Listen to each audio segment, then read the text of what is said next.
Right. Well, good afternoon, everyone, in this very cozily packed room, which I'm delighted to see. And I can see we're being joined by people online, dripping. It's my pleasure to welcome you all here at the Center for European Reform. My name is Anja Richter. I run the London office of the Seidel Foundation. The Seidel Foundation being one of the German political foundations with offices around the world. We're the only one based not in Berlin, but in Munich. We're affiliated with the Bavarian Conservatives. And it's an absolute pleasure to work with the Center for European Reform again. I might be biased, but say my favorite partner to run these kind of events, which always bring together a good crowd of people. And I say a star-studded panel for the topic we have for today. First, we're going to hear from Klaus Welle, who will give more of a sort of inside perspective as a now outside from the European Parliament. And then we'll play a little Eurovision and go around Europe and hear from sort of various country perspectives or sort of regional perspectives. And then sort of have a general debate on why the elections coming up in just under 4 weeks matter, and especially why should they matter to us here in London. Bit of housekeeping. This event is on the record, so we're actually recording the event as well. If one of the speakers suddenly realizes, oh, I shouldn't have said that, please let us know so we can rectify that.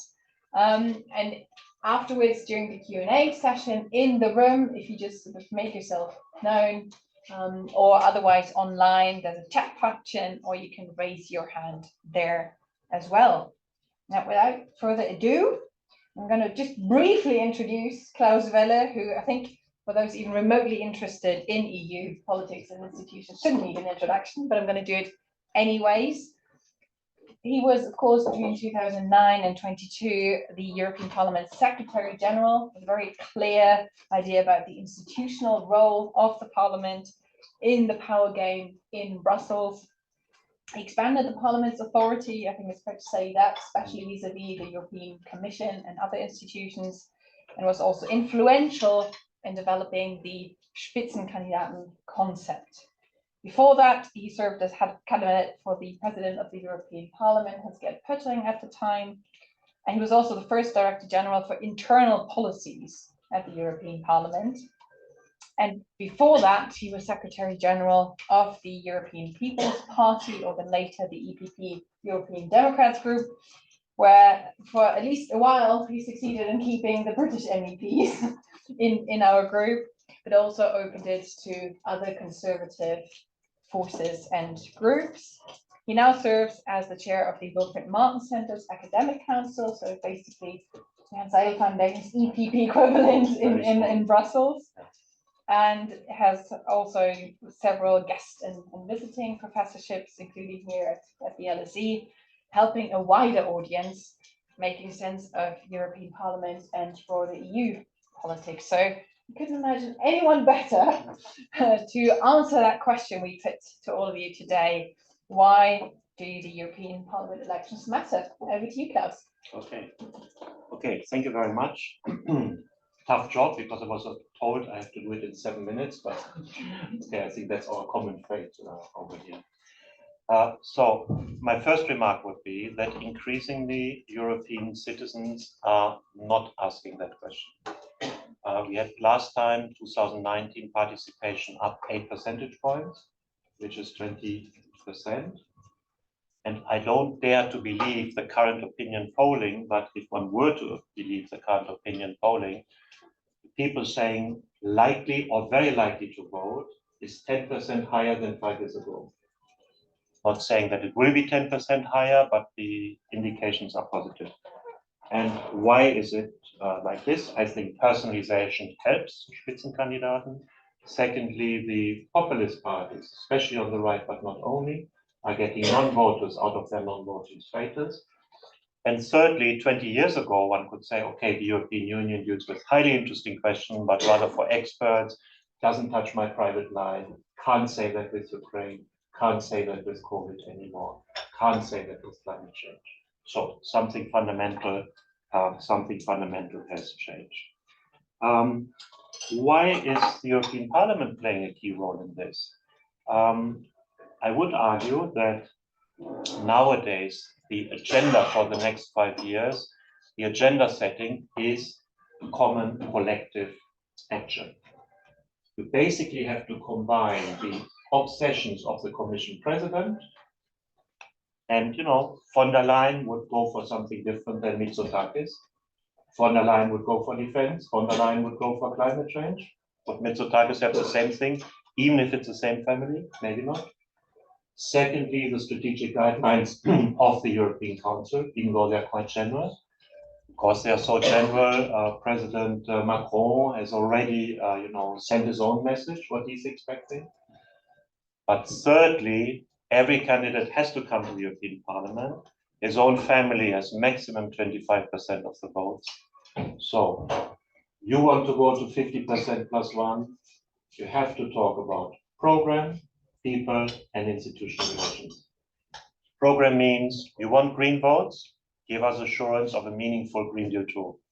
You want the socialist votes, I would say, give us assurance of investment programs similar to Next Generation EU, maybe on digital, maybe on climate, maybe on something else. You want the liberal votes, have a meaningful agenda on competitiveness.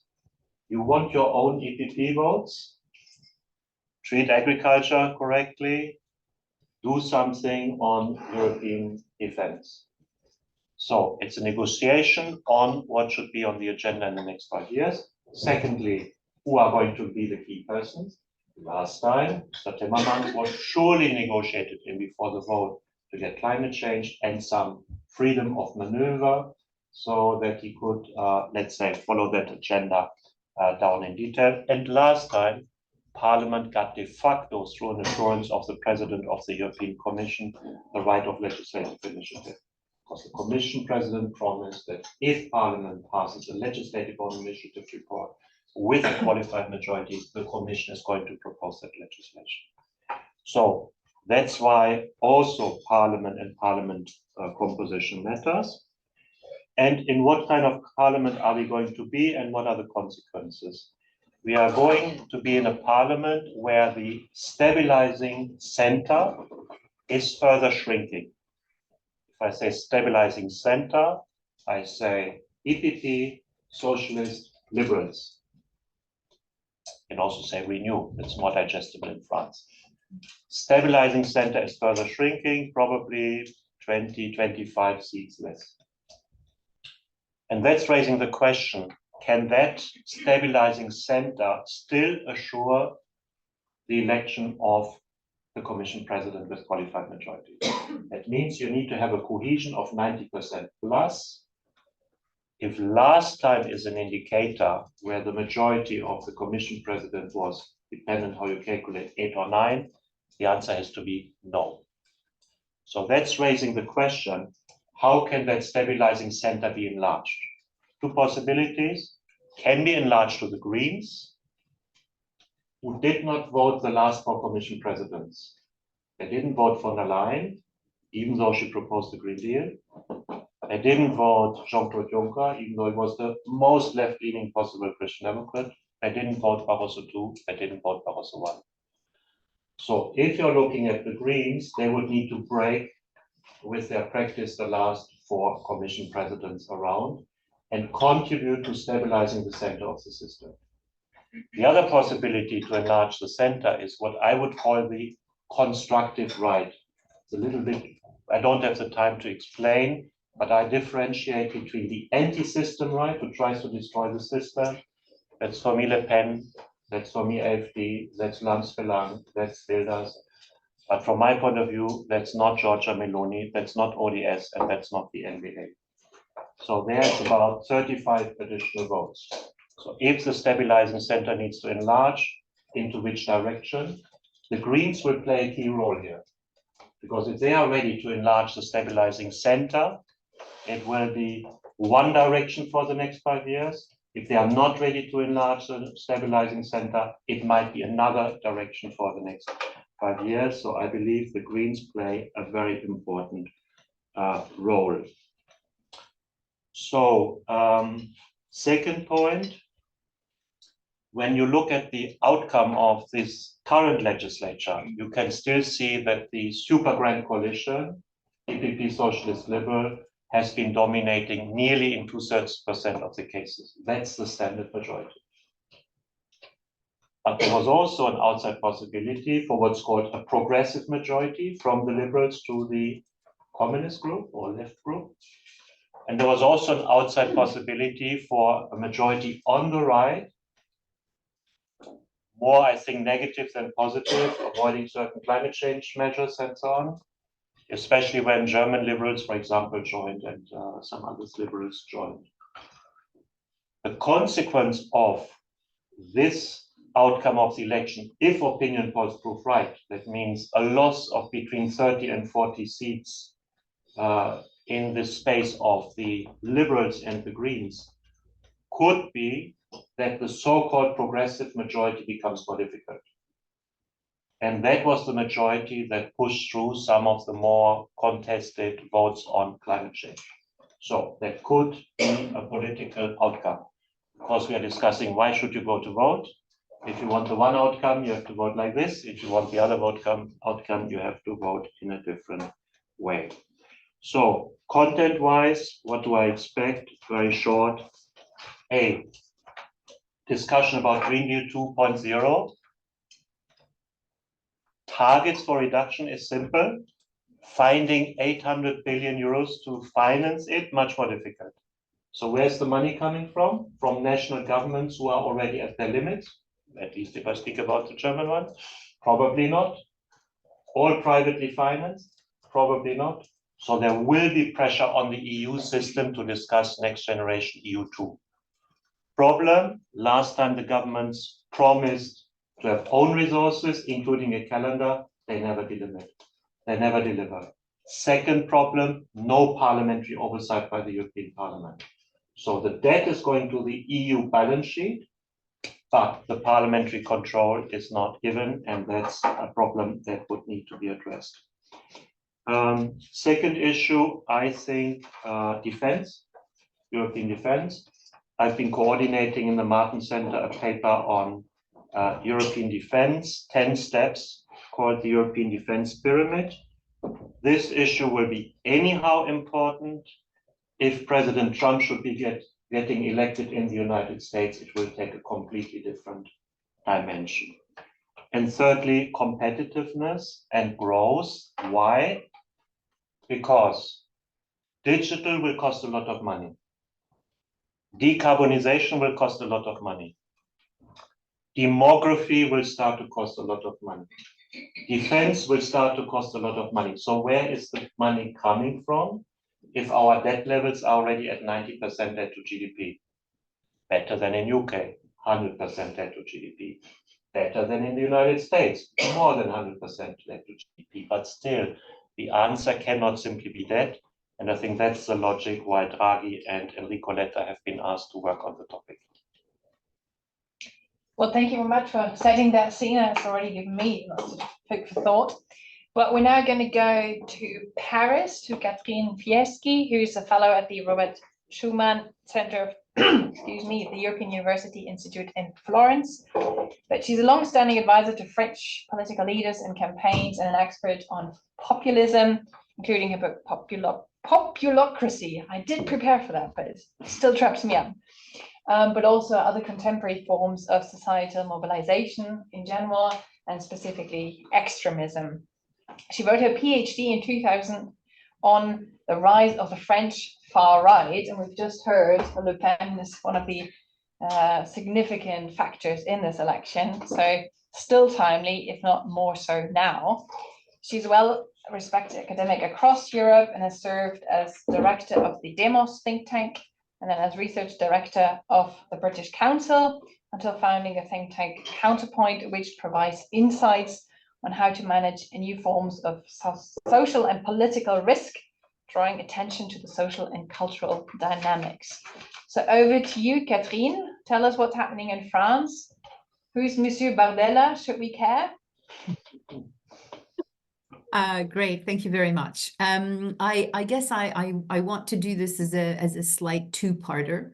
First, because I'd like to just respond quickly to some of Klaus Welle's excellent comments in terms of setting the scene, and if I think, the initial question posed by the title of this seminar about, why do European elections matter? And I suppose, I've been thinking about why do these European elections matter?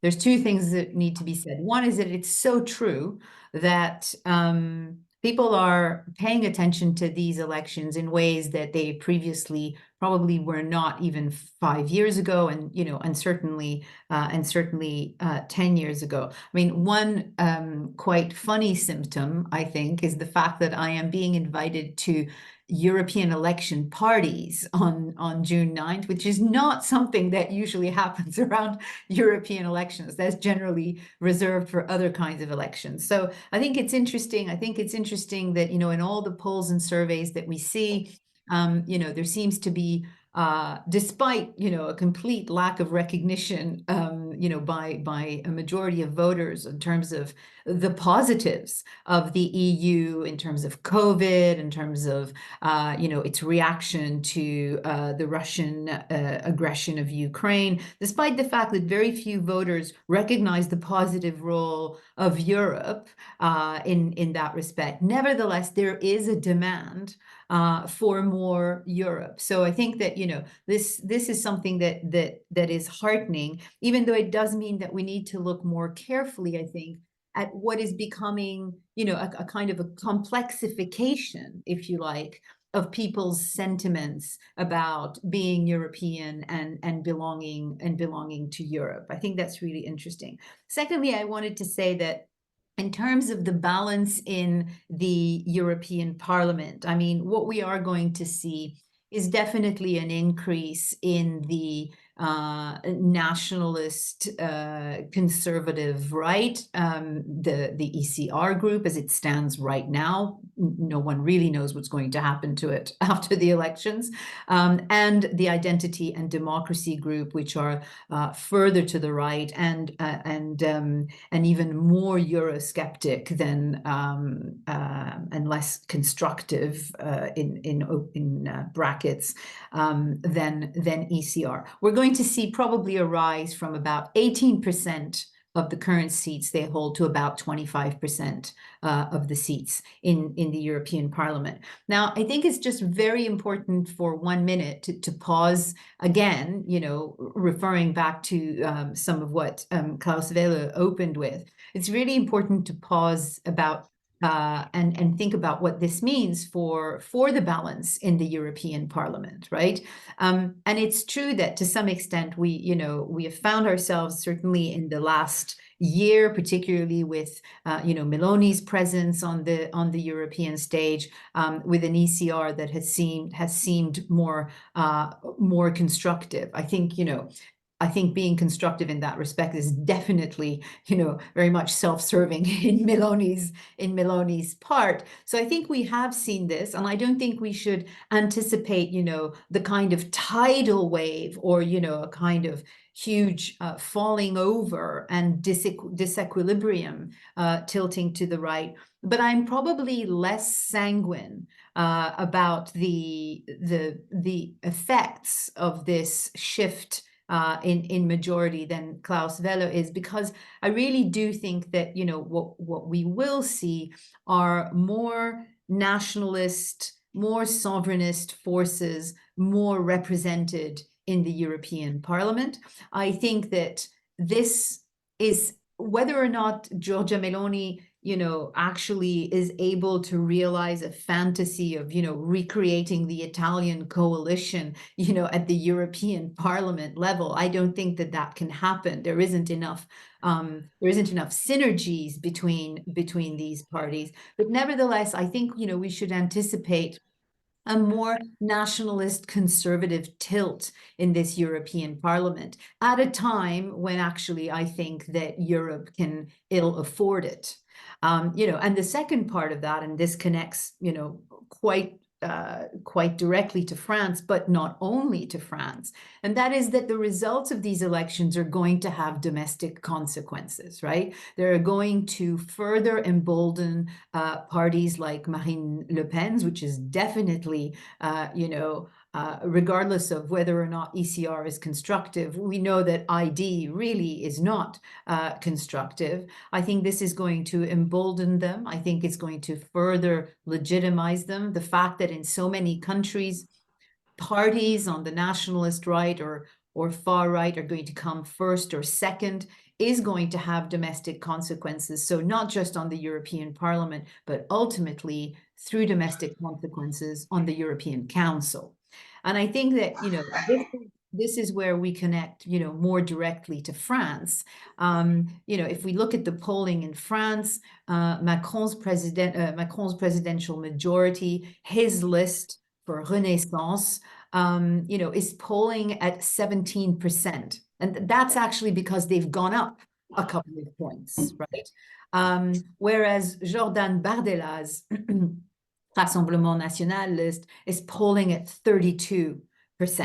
So, it's almost double the presidential list or the presidential majority list.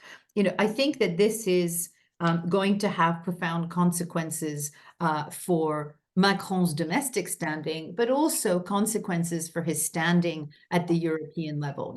He's already, rightly or wrongly, considered a slightly lame duck president. It's his second mandate. He doesn't have a majority in the National Assembly. But now with the results of these elections on June 9th here in France, that adds another, if you like, another layer of a lack of legitimacy or lack of strength at a time when, in fact, Macron is one of the European leaders, if not the European leader, that has really staked, his mandate and staked his trajectory to the European one, as illustrated, through his entire mandate, but certainly, again, more recently through his sort of Sorbonne 2.0 speech. So I think that these elections matter. They matter for some good reasons, because I think,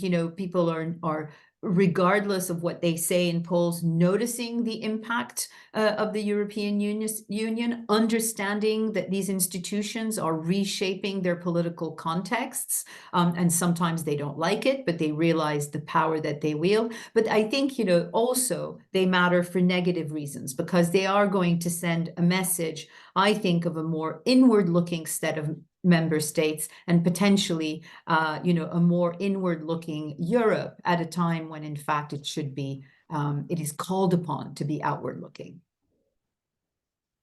Well, thank you very much, Catherine. We're now going to move over to Berlin. But thankfully, Tom is in the room, actually, but having just come back from Berlin, where he's returned to lead the Economist Germany coverage, again, after previously serving as Berlin bureau chief for the Economist from 2019 to 2022, and a stint here as senior digital editor in London. He's also no stranger to the Brussels bubble, previously having written the Charlemagne column for 4 years, I believe, and having served as deputy and online Europe editor before that, with a breather as a correspondent from sunny California.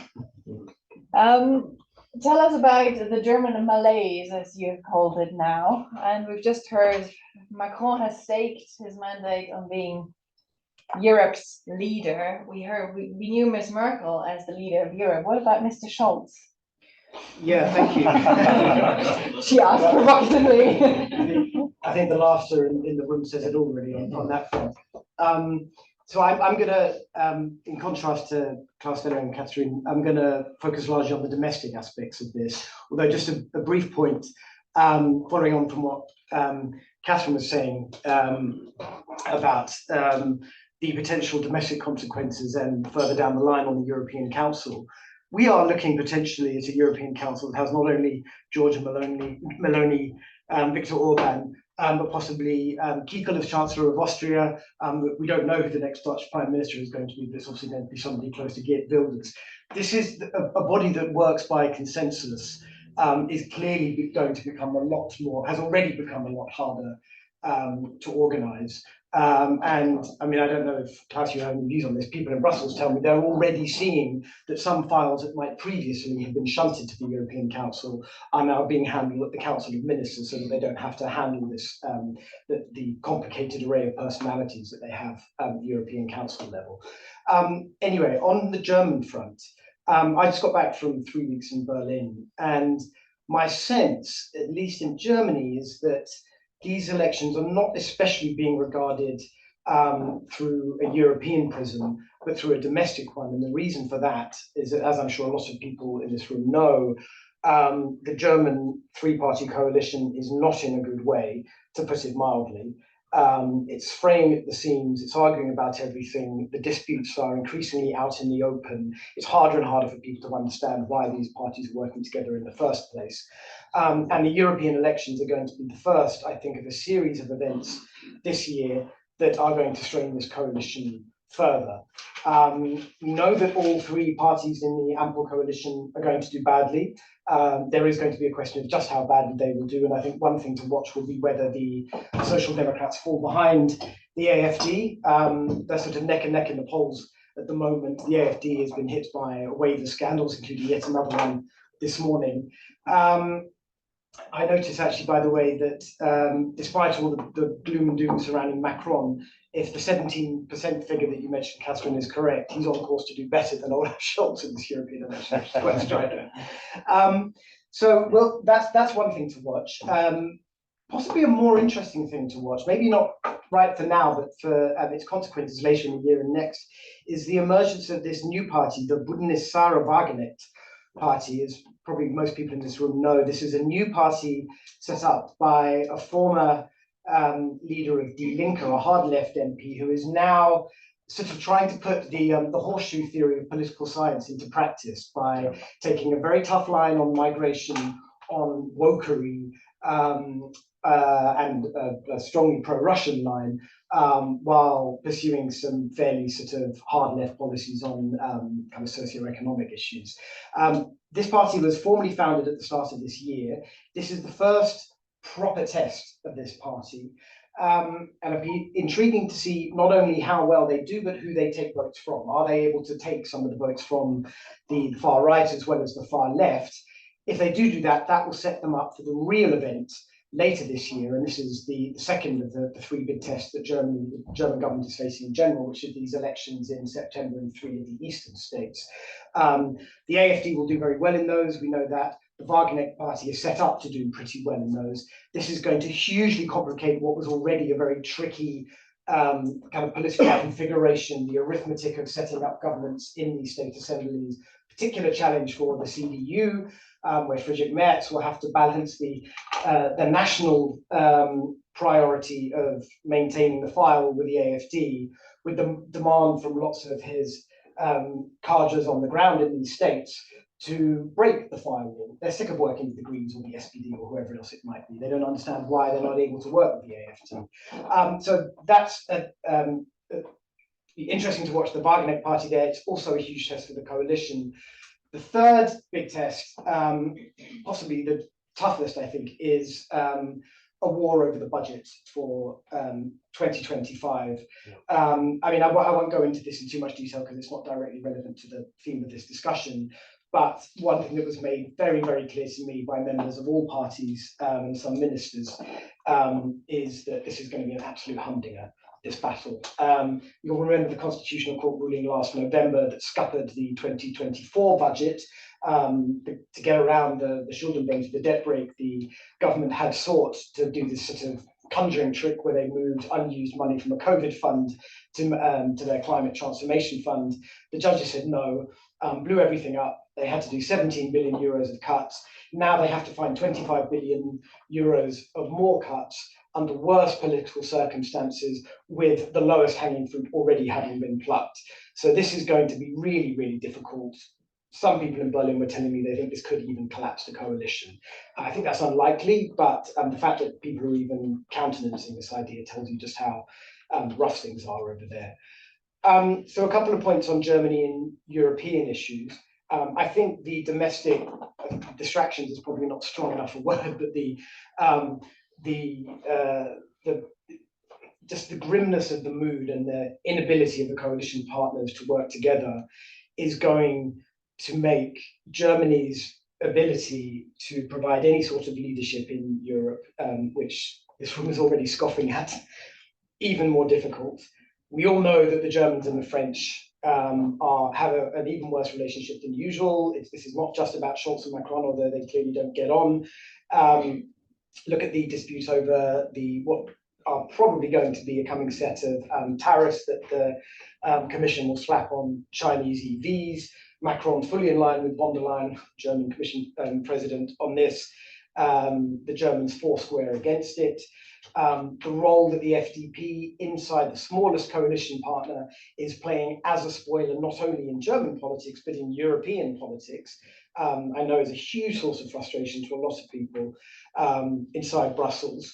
I think you'll see possibly some German support, some German energy being invested into specific files.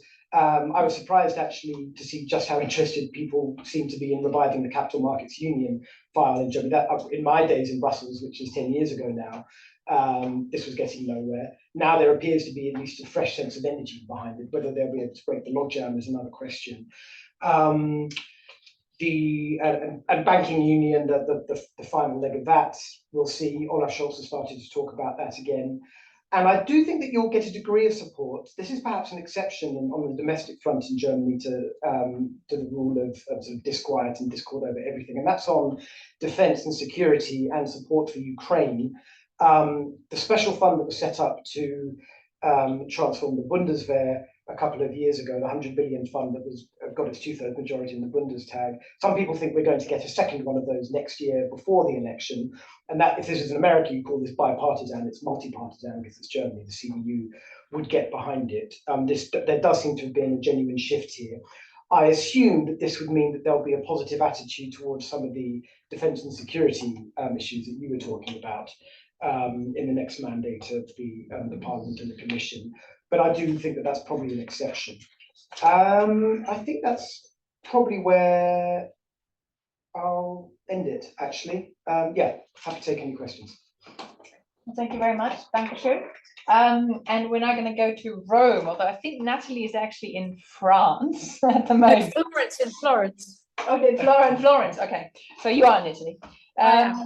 So Nathalie, of course, well known in this room, I believe, as the director of the Istituto Affari Internazionali since 2017, but also part-time professor at the School of Transnational Governance, European University Institute, an honorary professor at the University of Tübingen, member of the advisory board of the CER, and many other roles and positions. She's also been a special advisor to both the EU High Representative Mogherini and Borrell, in which capacity she wrote the European Global Strategy and worked on its implementation, and has had various research positions across Europe. She's also coined the term greenlash, referring to the political and societal backlash against green policies we've already talked about a little bit.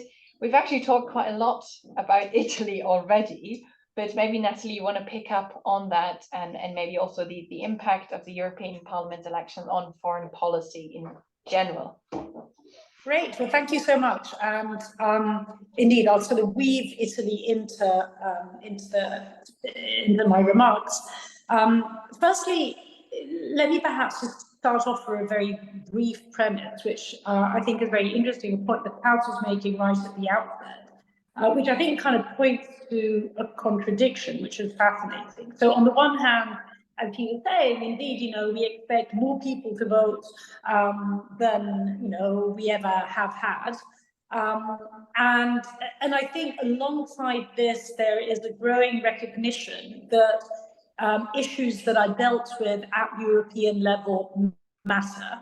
I think alongside this, we can also say, and perhaps, partly as a result of the whole Spitzenkandidat procedure, that the faces, of European leaders are far better known today than in the past. So all this would seem to point in a certain direction, right? Which is, in a sense, the direction of kind of more Europe, more unity, more integration. And yet the conversation that we're having now is actually pointing in the diametrically opposite direction of, a right-wing wave, nationalism, is the center, is the sort of pro-European center going to hold? So I think that's an interesting kind of contradiction to try and make sense of.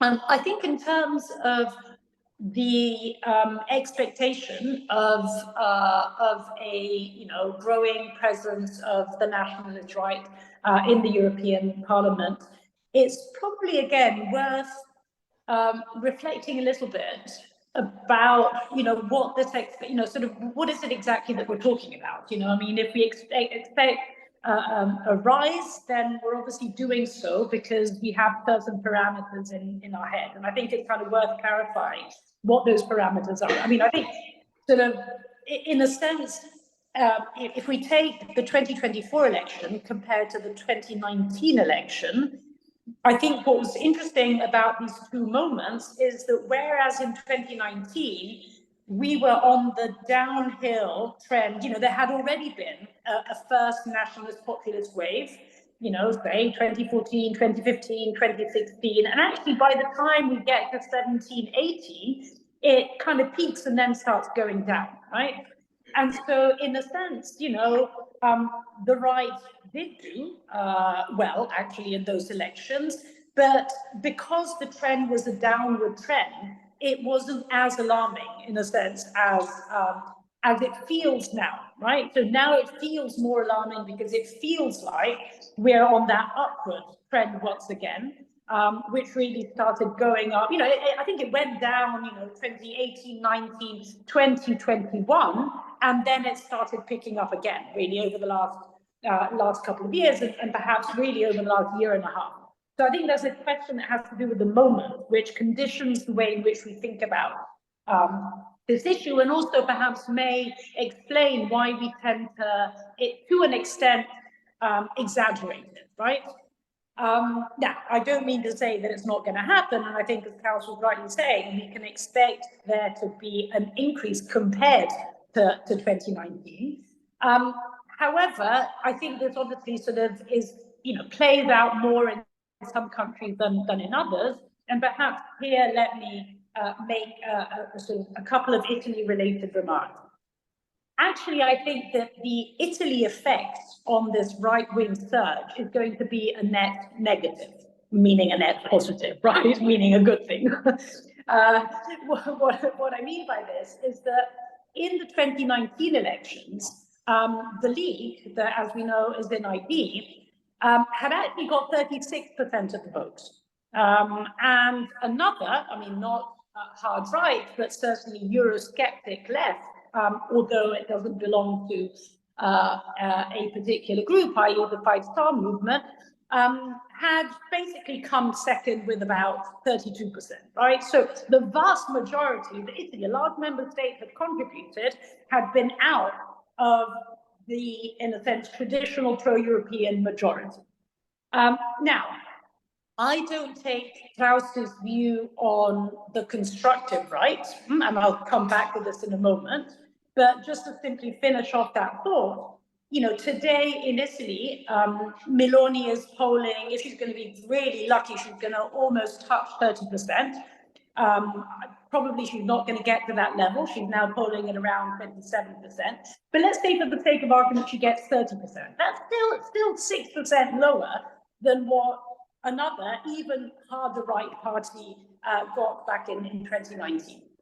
So I think that's one point I wanted to make. Now, the reason why I don't buy, I mean, I guess because I'm Italian, I don't buy this constructive right sort of business is, so I start from an assumption, and the assumption is that I don't think people fundamentally change. I think people adapt to context. And I think someone like Giorgia Meloni, is very strongly attached to what probably she considers to be her values. Now, her values may be, you know, she belongs to we, the West, but it's not the we, the European, you know, liberal democratic West. It's perhaps we, the white and Christian West, but it's not we, the Europeanist left that I think we're talking about. She is a nationalist at heart. She is a Eurosceptic at heart. These things will not change.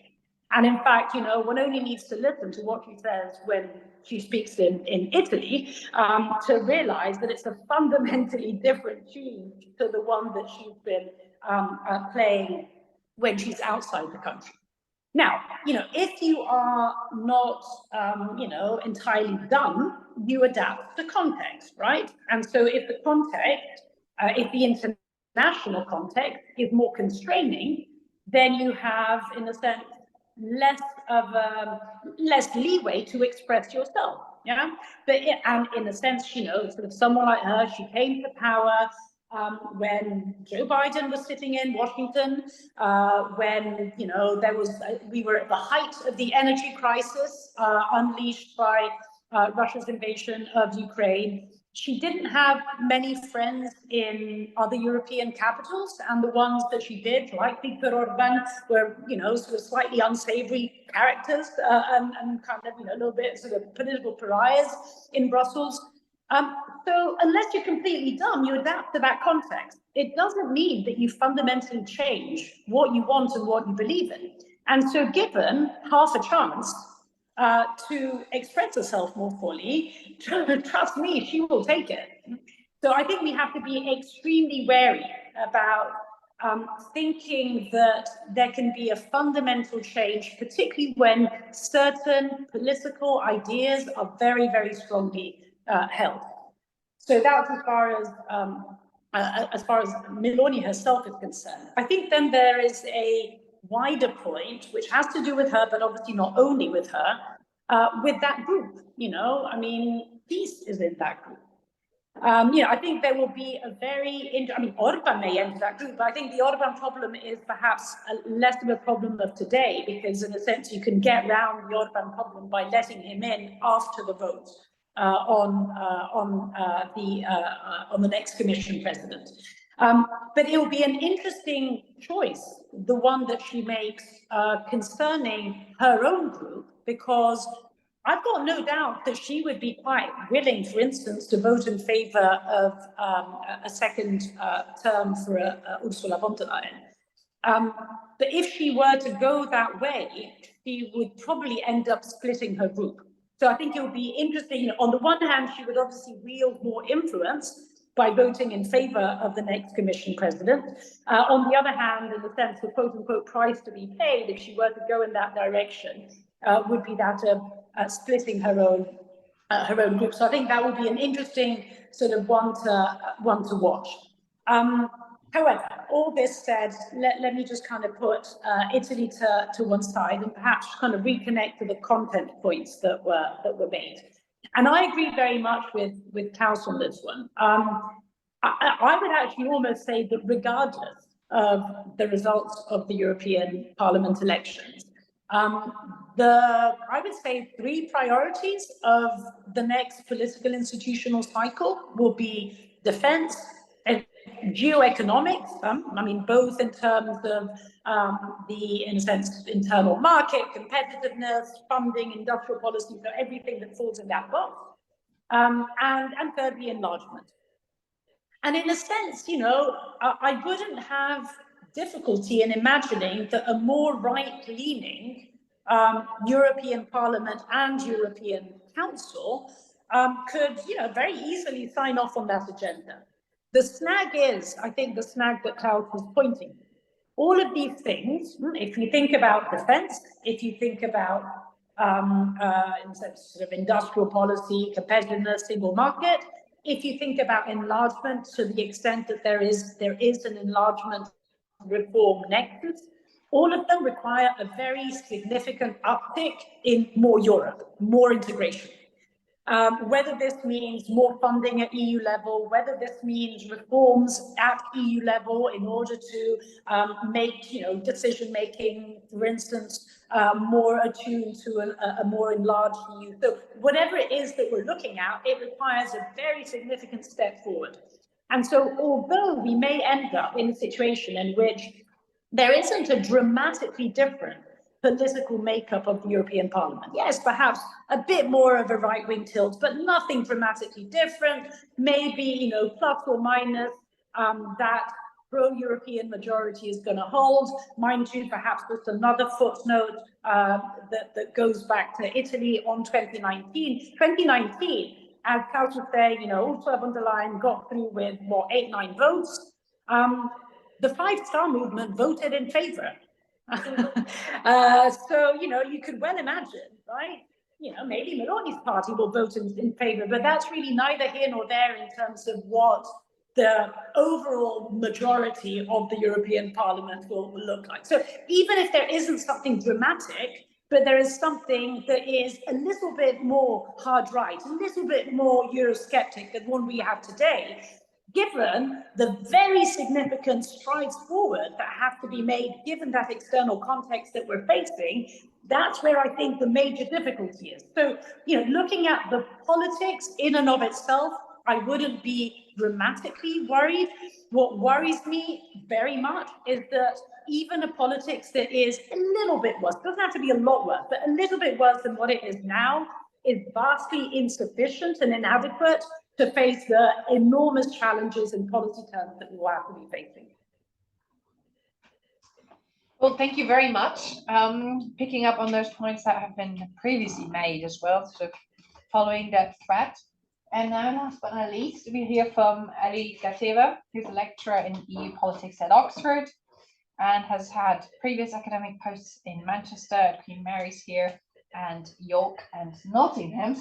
Made your way around to the UK. She's also the author of a book on European Union enlargement conditionality. So you look at sort of democracy in Eastern European countries. You've just told me about some field work as well. So obviously we've just recently celebrated 20 years of enlargement. What do you think is the current level of enthusiasm? Elections being sort of a democratic high point in any election cycle. But yeah, share some insights from selected Eastern European countries.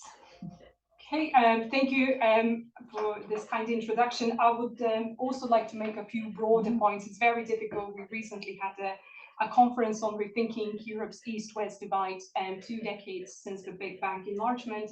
And basically, we've extended upon the fact that there isn't so to speak, one unified East. It's not a homogeneous entity or body, and it's very difficult to kind of have a broader general discussion combining all the new 10, 11 member states from Central and Eastern Europe. So that's why I will be mindful and trying to pick up perhaps on some of the broader trends.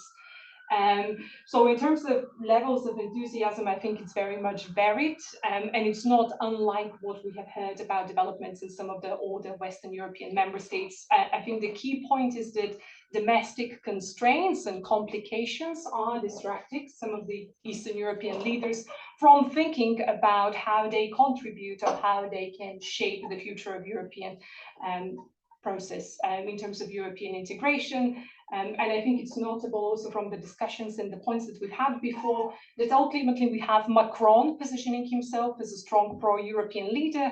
We also have Orban, on the other hand, having a different vision of what Europe should be like, trying to build alliances with like-minded parties, whether in Italy or in Poland. So we have competing visions about what the EU should look like and what the EU should do. And I think that this kind of leads me into some of the key points that all the speakers reflected on, the new makeup in terms of the shift to the right and what will be the broader implications if we have a 25 or roughly the expectation for 25% of the members of the European Parliament being from the Conservatives or the far right spectrum with identity and democracy political group.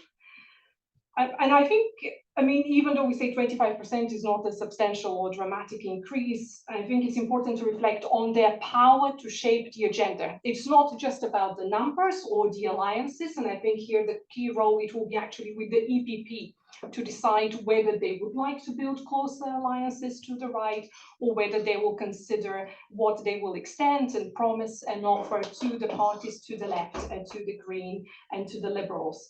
So I actually think that it will be EPP rather than previously Renew being kind of the kingmaker. EPP will have a crucial role for the future, for the next 5 years in terms of deciding on future alliances and policies. But I think it's much more important to think about the power which Eurosceptic parties have on shaping the narratives about European integration and about the European Union. And I mean, again, if we think about UKIP's rise to power and their success in European Parliament elections, and the fact that they will be given the platform, the number of parties which will have the platform at the European Parliament, they can amplify their message. And I think it's also important to stress the fact that they're very good storytellers. They have, I guess, stories that kind of resonate with substantial amount of populations across the European continent. And it seems that, for example, Greens or Liberals are not as successful in terms of crafting strong, engaging and mobilizing messages. And I think this has important long-term implications, because the future, and this goes back to the question about the timing of the European Parliament elections, and we've talked about different files and the significance of different policies. I think what will actually be at stake is the vision for the future of European integration. And for the very first time, again, we'll have close to 25% of the members of the European Parliament who genuinely are against or opposed to this very entity and the principle of European integration, which is kind of an unusual situation, because in a domestic context, you would not have members of national parliaments who are opposed to policy making in this particular setting. So I think that longer term, they will have the power to substantially influence and shape the agenda. And I think that's why there are a number of concerns about what is going to happen to EU's ambition regarding the Green Deal. But I think broader implications in terms of negotiating the future shape of the European Union, because we also talked about the fact that enlargement is forcing existing member states to substantially rethink the rules of the game, the future travel, the direction in which they want to travel. And this will provide an opportunity for some parties to advance the idea of Europe's actually doing more. If we have substantial nationalist and sovereignist agendas, it's likely that they will perhaps gain a stronger platform. And I also wanted to highlight another important development, which I think we did not touch on enough about. There is likelihood that some of the parties and the members who will be represented in the European Parliament will have some pro-Russian support, or they will express this, and this is also going to have an impact on the resolve of members of the European Parliament as a whole, but also influence debates in national settings. So again, future visions about what and how will matter. And the next point that I would like to touch on is leadership.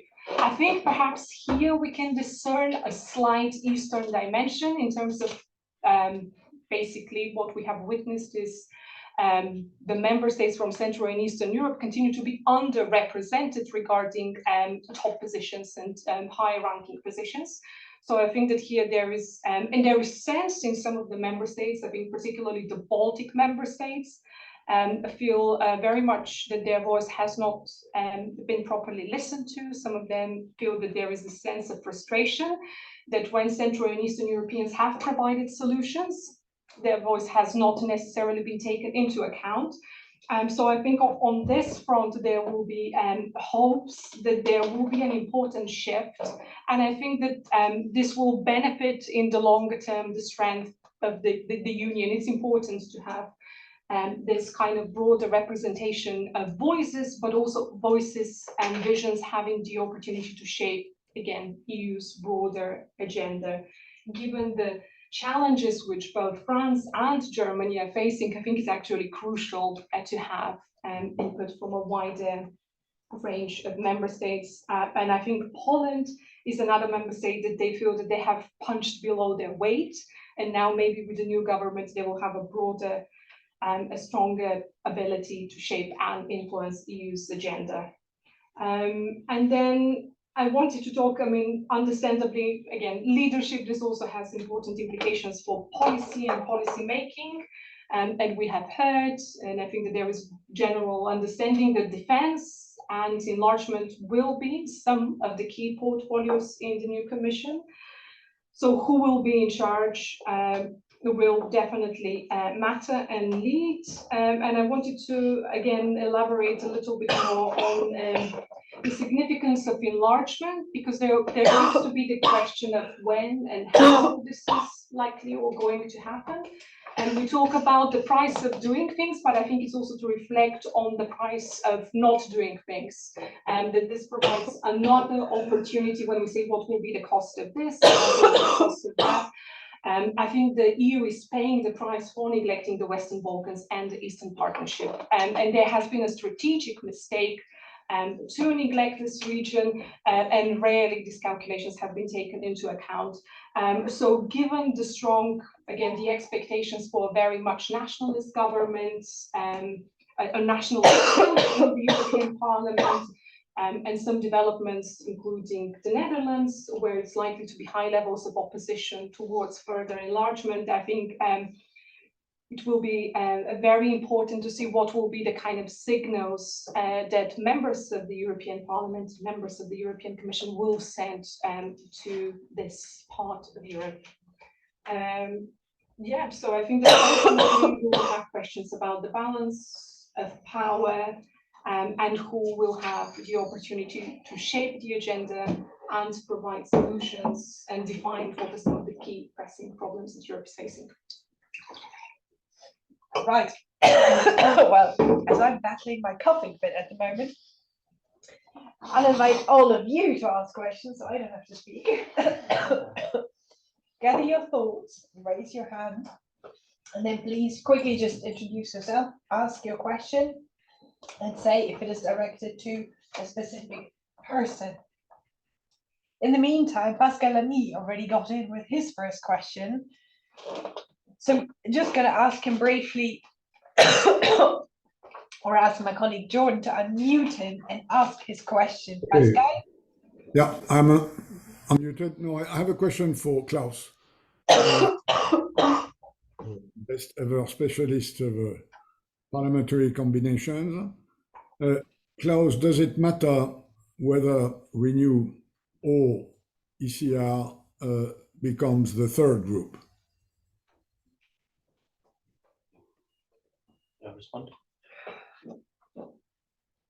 I'm Philip Stevens. I'm a writer. Not much has been said about migration, and I wonder whether any of the speakers could say what would be the impact of the European elections on one, European policy towards migration, and two, national policies towards migration. Will they be the same? One more? Yeah, happy to. So Luigi Scazzieri from the Centre for European Reform, and I should add that it's our pleasure to, of course, partner with HSF on this event. My question was simply how much does the majority, the parties, the constellation of parties that actually support the Commission President in the confirmatory vote, how much emphasis should we place on that? And it's a question principally to Klaus, because then parties can work more flexibly with each other depending on the issue at hand. So how much does that actually bind the Commission President, and how much should we regard that as something that is important? Thanks. Right, well, I suggest Klaus, given most of the question went straight to you. Do you start first? Maybe then on Pascal Lamy's question and on your question. So does it matter whether Renew or ECR is slightly ahead? The answer is no. I don't think it matters. But maybe let me just add, I personally regard ECR as inherently unstable. because the course that Meloni has taken is not compatible with the radicalization of law and justice. And we have had two major conferences in 2022 already, and also more recently this National Conservatism Conference, where you could see team up Law and Justice, Fidesz, Vox, and Le Pen. I'm sure if they were to constitute something today, that would be the group without AfD, because she becomes a nuisance for Le Pen in the run-up to the French presidential elections in 2027, but also without Meloni, who, by the way, didn't attend any of these conferences. So I think the logic today is already changed, and therefore there's, as it was said correctly, there's a decision to be taken for Meloni. If she would take in, let's say, Fidesz, and if she, with Viktor Orban, and if she were to take in surely Le Pen, but if she goes that way, that's going absolutely contrary her kind of influence maximizing strategy, which she has pursued very successfully, as displaying herself as a constructive player. And personally, I don't exclude a reorganization on the right. I rather think it will happen, whether it will happen now or whether it will happen a little bit later before the French presidential election. I think the logic is no longer the logic that you have in the current group structures. And maybe just a side remark, the one issue which is completely under-discussed and under-portrayed also in the media is that yes, we have right-wing populism, but now we also have left-wing populism. And if you were to put together just three parties, which is the party of Sarah Wagenknecht in Germany, the party of Mr. Fico in Slovakia, and the Five Stars Italy, you have already 30 members. That means you would have the nucleus for a new group with individual members coming from somewhere else.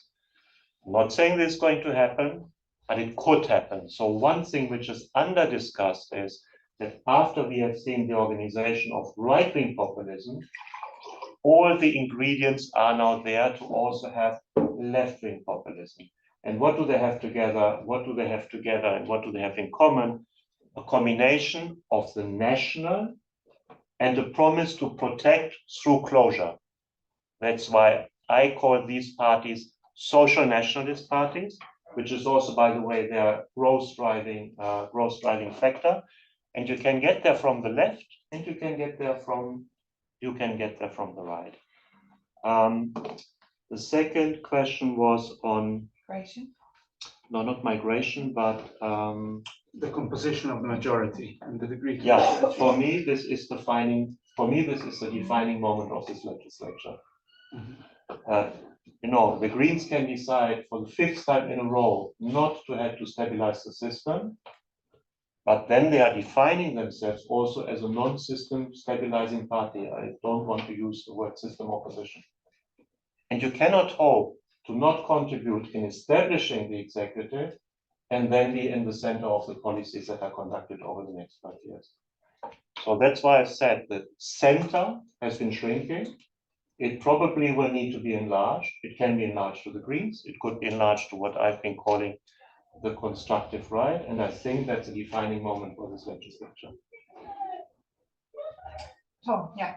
Yeah, on migration, and I assume here we're largely talking about irregular migration, asylum seekers. A really interesting question. Obviously, the EU has finally just passed its Migration and Asylum Pact after about 10 years of trying, and we'll see if the rather grand promises that are contained in that piece of legislation can actually come to pass. I've already noticed that I think that the brand new Dutch government coalition deal suggests that they're going to be seeking opt-outs from it. Hungary has already said it won't be abiding by it. Poland has problems. So even before this thing has got off the ground, it's struggling. But I think beyond that, there are lots of interesting aspects to this. One thing to watch across Europe is that the old idea of outsourcing is really, really back in vogue. So a lot of people in this country laugh at the the Conservative government's so far failing attempts to remove asylum seekers to Rwanda, and probably that policy isn't going to work, but there's a lot of interest in it in other countries. It came up a lot when I was in Germany. This is now formal party policy for the CDU, the Conservative opposition. Jens Spahn, one of their leading lights, has just got back from a meeting with Paul Kagame and said we must follow the British example on this. For more than processing them there, for actually leaving them there. But the difference so far The British model. So before any, so this is as I understand it, the proposal that the CDU has is to do what Britain is doing, which is to remove asylum seekers, to deport asylum seekers, and have their claims processed in Rwanda by Rwandans. But let them back in if No, they're no, acceptable. no. That's not my understanding. But then other models are available, and another one that everybody will be watching closely, which Nathalie probably knows more about than I do, is the Italy-Albania one, which is rather more advanced, I think, than Rwanda. This is different. This involves processing by Italian officials on Albanian soil. A lot of interest in this model in different parts of Europe. So this is an old idea. People have always struggled to make it work. It's riddled with legal and practical difficulties. The fact that there is still so much interest in this suggests that this will be one of the things to watch, I think, in the next few years. And just one final thought on that, which is that we've been talking a lot about the far right, populist right. There are a lot of issues that these parties struggle to agree on. I think it's one reason why the ID group wasn't even able to put forward a formal program for the European elections. Russia is one, government spending is another one. One thing that they all agree on is clamping down hard on migration. So the greater that their success in these European elections and the stronger and more coherent their presence in the European Parliament, the more you're going to see European policy on migration to shift further to the right. Can I just invite maybe first Nathalie and Catherine to comment, or give them at least a chance to comment on migration if they so wish. Yeah, shall I say something on migration? Okay, I actually don't think that this is going to be a big policy issue in the next cycle, partly for something that Tom said, i.e. that in a sense, the sort of big push came kind of, several months ago, and precisely because there's going to be a more complicated political configuration in the EU, I just don't see basically a new big push coming. What I do see coming is indeed a few other deals, left, right, and centre. But frankly speaking, I mean, we talk about this stuff now as if it's new. This is what the EU has been doing for the last 20 years. I mean, since the late 1990s. It's trying, paying countries to keep migrants is and has been an EU policy basically for a very long time. Most of the time it's been an utter failure. Yeah, I mean, with the sole exceptions, I would argue, of Morocco a while ago and Turkey more recently, every other case has at best been a very temporary success. Take the case of Niger, yeah? That for a while it looked like, this was the poster child of our integrated approach, right? And look at what happened. And there is a reason why these approaches don't work. And the reason is, and fundamentally has to do with the fact that with only a very few exceptions, and this is why I think Turkey and Morocco have worked, we're talking about extremely fragile states. So you can give them as much cash as you want. So simply you can temporarily look like you're achieving something, but ultimately it fails. Now, I may be wrong, but so I see more of this happening, but nothing fundamentally different. On Albania, to be honest, it's a PR stunt. Do you know how many people will be how many asylum seekers are going to be processed in Albania at every one time? 1,000. 1,000 people. And it takes, 2 months to process these applications? So this is basically Meloni, that having come to power, knows that she cannot obviously implement the fanciful ideas of a naval blockade in the Mediterranean, that what had to show and has to show that she's doing something, yeah? But actually the most effective way of doing something is, on the one hand, having the photo op and kind of, sort of looking like you're signing deals, But then what the really effective thing is something different. And the something different is not talking about it. And of course, once the right and the hard right is in power, it's very easy not to talk about it because you don't talk about it. And of course, your opposition doesn't talk about it either because they don't play the same game, right? That is the most absurd. Numbers are, as everyone knows, since Meloni has been in power, basically Italy is back at the numbers of the height of the migration crisis. Do we talk about a migration crisis in Italy? There is no such thing as an invasion in this country, So I think that there's a lot that has to do with this. Klaus, on your point, look, I really hope that I'm wrong, and I really hope that indeed, Meloni will see the light. But trust me, she has not seen the light. She will take it as many people and the most unsavory people in her group so as to enlarge the size of that group. If she is given half the chance to be herself, and herself is her old self, it's not some imaginary new self. And this is not, it's also, you just need to listen how she talks in Italy. So, I really feel that there's this, I can see why. I think it has a lot to do with the fact that the expectations about her were so, oh my God, the fascists are coming. And of course, it's not fascism in the same way. I mean, we're not in the 1930s, we're in the 21st century. But the centralization of power, the erosion of the rule of law, the squashing of the free media, and just wait for Trump to get back in the United States, and Ukraine is being thrown under the bus in Italy the day after. So, I would really beg for caution in sort of passing judgment, because I think a lot of the time we confuse what we want to see happen with what is actually happening. And I think in this case, they're two very different things. Katrien, short reaction from you as well? Yeah, just very quick reaction. One reaction directly related to the Meloni point, and Nathalie knows this much better, obviously, than I do.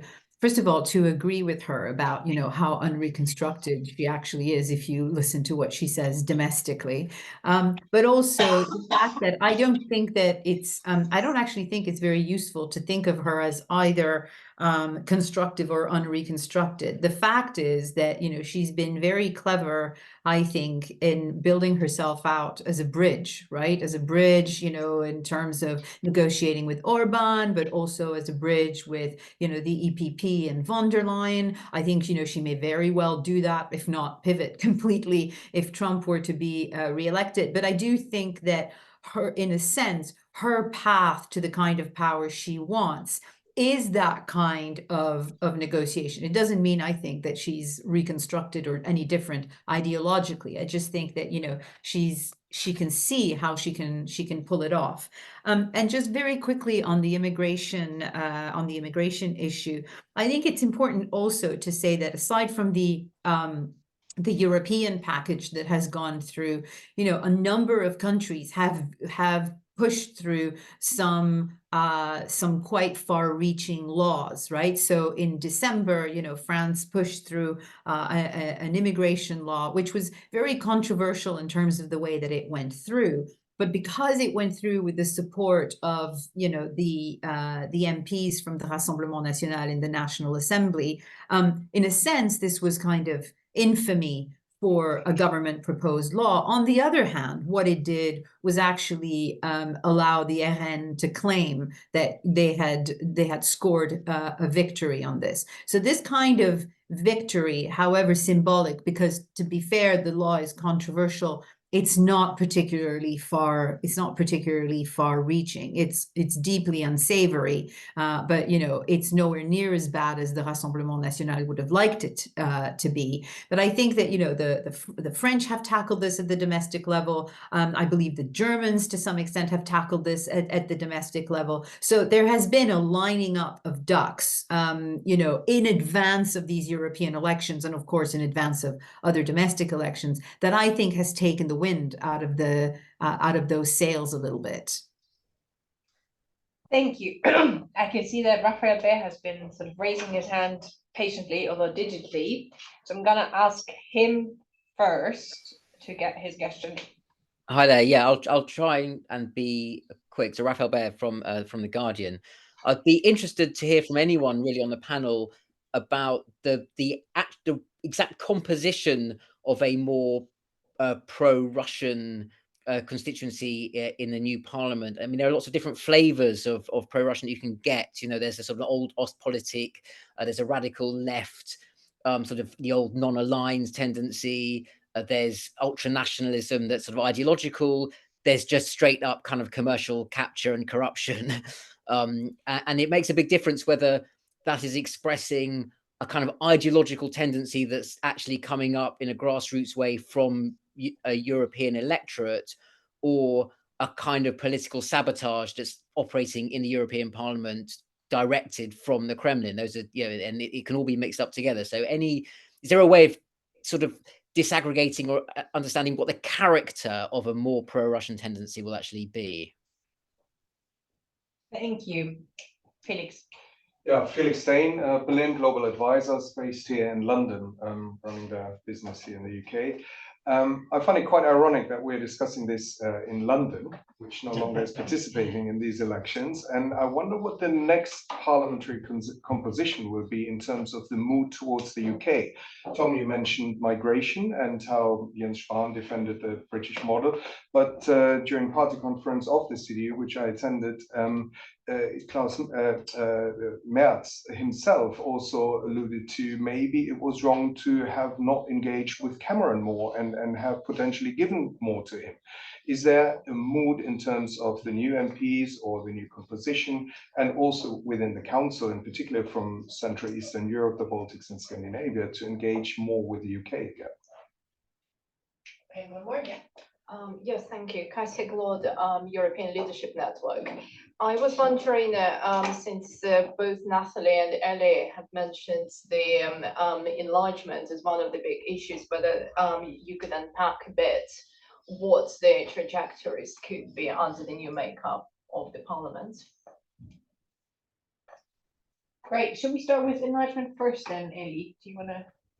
Yes, yeah, no, that's, I just wanted very briefly to mention migration has already had an impact on internal developments in the EU, because Bulgaria and Romania are partly in Schengen, partly outside of Schengen, because Austria blocked them, and there were serious concerns about migration and Austrian elections.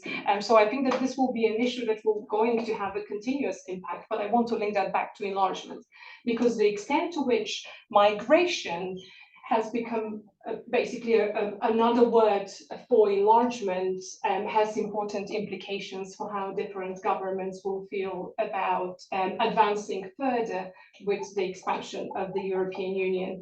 And I think that this will be very, very important. I mean, the European Parliament has an important role to play in terms of who is in charge and who sits on the Foreign Affairs Committee. There is a rapporteur who is pushing and helping and support enlargement with different countries, and working with domestic actors has important implications. But ultimately, the calls on enlargements will be made by the Council, and that every member state has the veto power. So I think that this will be one of the contention points, whether there is an opportunity to kind of have the veto reserved only for the final stages of the enlargement process, rather than provide the opportunity to block the opening and closing at every single stage, including opening and closure of different negotiation chapters, which is what we have seen has been happening for quite some time. And the biggest challenge that the European Union is going to be facing is making a credible commitment and credible promise, because many feel, particularly North Macedonia, that the EU is not able to deliver on its promises, having been first made a candidate country back in 2005, and being still in a position to deal with bilateral disputes with its members. So this is kind of denting the credibility of the EU in the long term, and I think it's important to see.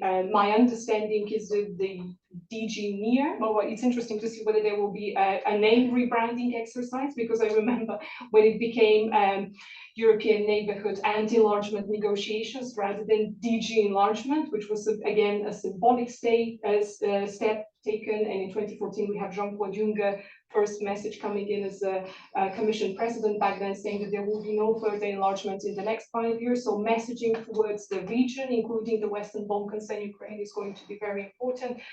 Substantial change and policy challenges will also will have to be addressed in the Commission, but ultimately it will be individual member states. And this will be my last point. I think the biggest hurdle to further enlargement of the European Union is public opinion in most of the Western European member states. This is what needs to change for enlargement to become credible and to have the opportunity to make an impact in candidates and potential candidate countries.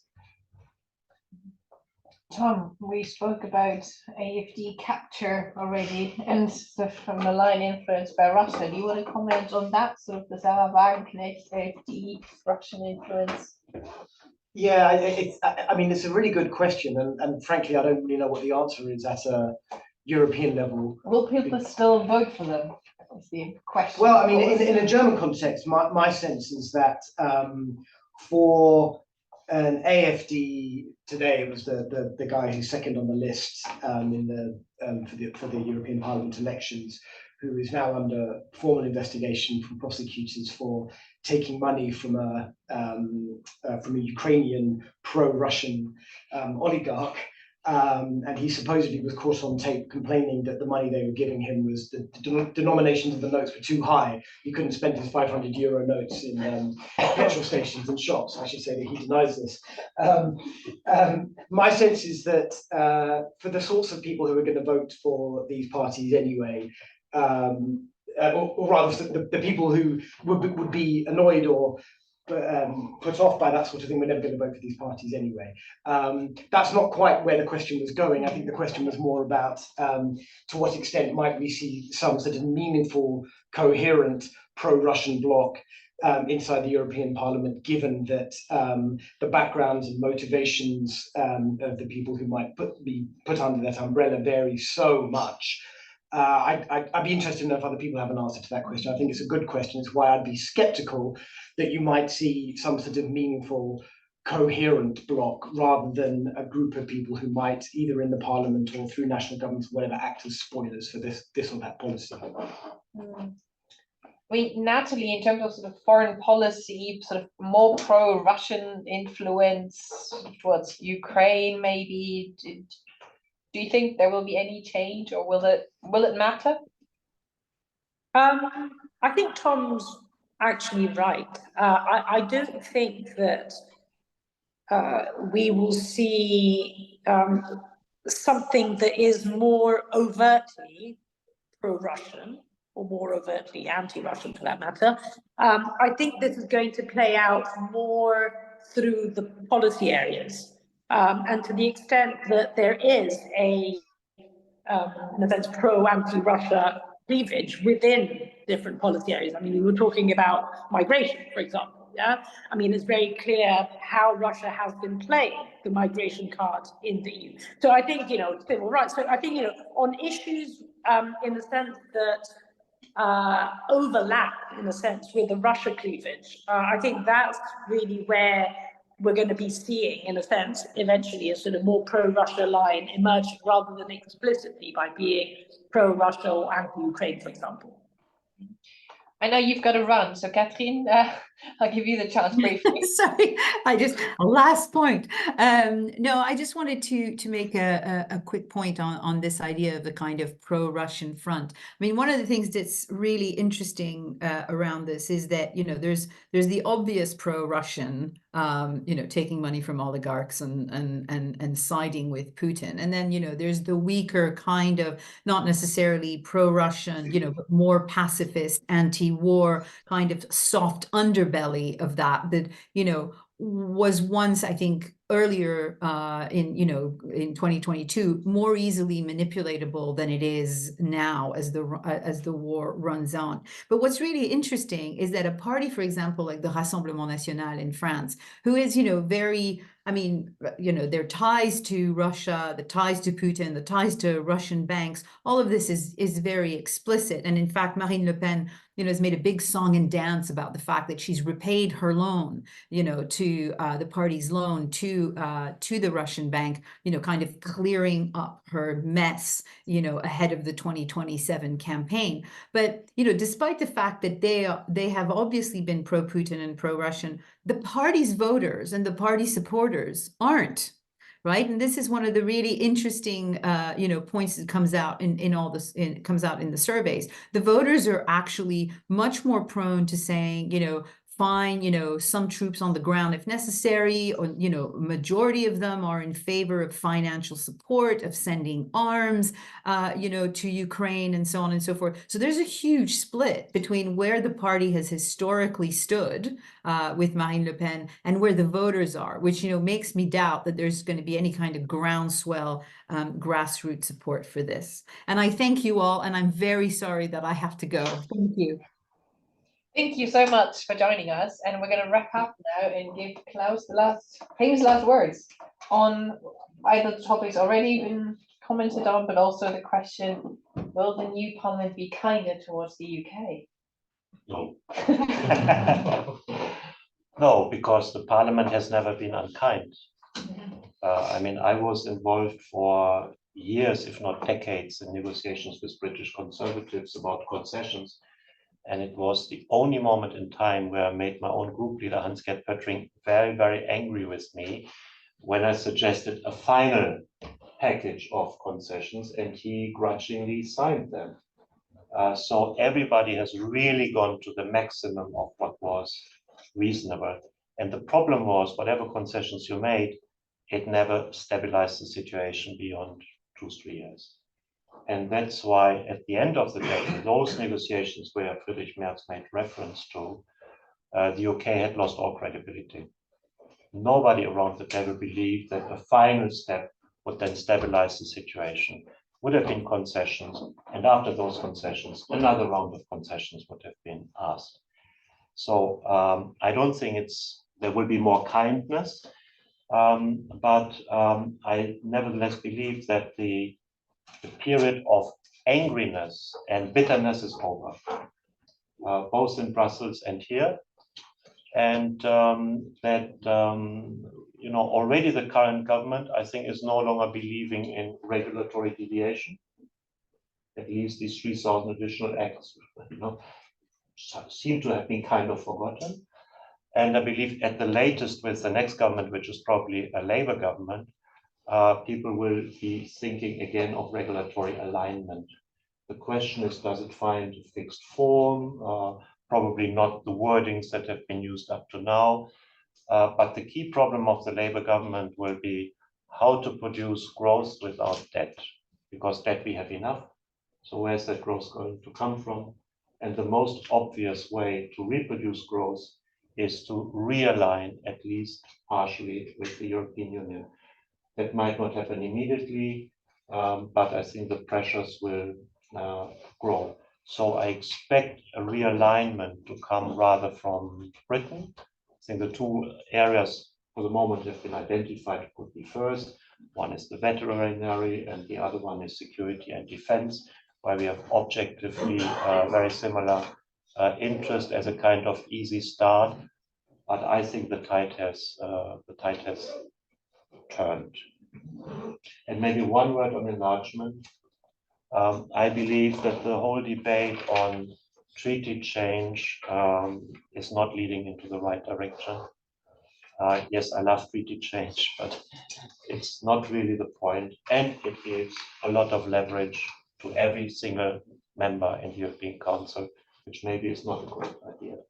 I think it will all be about budget. Have a look at the farmers, Polish farmers already demonstrating at the border with Ukraine to try to block it. The deal which was done in the past, which was that it's just money is reshuffled from the existing member states to the new member states, that will not be enough. We will not be able to do this enlargement with 1% budget to GDP, or we will not win the referendums in the countries concerned. Very simple, or no parliamentary majorities. So all the problems, digital, climate change, defense, demography, enlargement, are pointing to that we need a new deal on the financing of the European Union and proper own resources. And you've just mentioned the Parliament. I think you're the first person to mention that after over an hour and a half of discussions, which is kind of surprising. It just gets to show that there's a lot more to discuss, and we will eagerly await the election result and then talk about that some more. And then we'll have a new commission and we'll come up with some ideas of what they should do. And I'm sure the Centre for European Reform will be very busy this year doing that as well. Thank you to everyone in the room. Thank you all for coming today and patiently sitting in the room with us, and especially those online sticking with us and asking some really interesting questions. Thank you to all the speakers, especially those who have come to travel to London for sharing their thoughts. And yeah, hope to see you all again soon.